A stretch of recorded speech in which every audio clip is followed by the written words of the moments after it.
जी, आपका नाम? Kalpesh Barot, media coordinator, सूरत से जिला कांग्रेस समिति। जी, कांग्रेस सरकार बनाने का दावा कर रही है, तो किस मुद्दे पे कर रही है?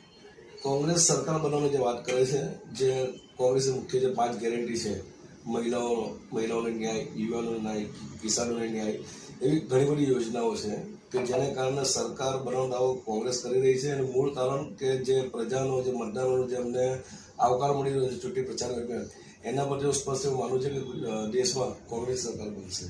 जी, नीलेश कुंभानी पे जो आक्षेप लगा है उसके बारे में क्या कहना है? નિલેશ કુમારી પર જે આક્ષેપ છે હું એને આક્ષેપ નથી માનતો, એકદમ નગ્ન સત્ય છે। કારણ કે નિલેશ કુમારી કોંગ્રેસ પક્ષ સાથે ગદ્દારી કરી હતી તો કદાચ ચલી લેતે, પણ નિલેશ કુમારીએ આ સુરત શહેરની 18 લાખ કરતાંથી વધુ મતદારો સાથે એમને ગદ્દારી કરી છે।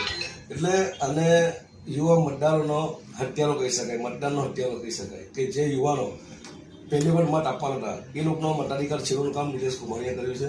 અને ખાસ હું બીજું પણ આપણે કહેવા માગું છું કે જ્યારે પણ આજે કાલે નિલેશ કુમારીએ સુરત શહેરમાં આવવું પડશે ત્યારે સ્વાગત માટે કોંગ્રેસના કરતાની પણ વધારે અહીંના યુવાન મતદારોની રાહ જોઈએ કે નિલેશ કુમારીએ જે ગદ્દારી કરી છે એનું સ્વાગત કરવા માટે મતદારો યુવાનો ઠનગની રહ્યા છે।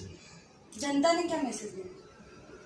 એ નિલેશ કુમારી જ્યારે સુરત આવશે ત્યારે લોકોને સમક્ષમાં આવી જશે કે જનતાનું કઈ રીતે સ્વાગત કરશે।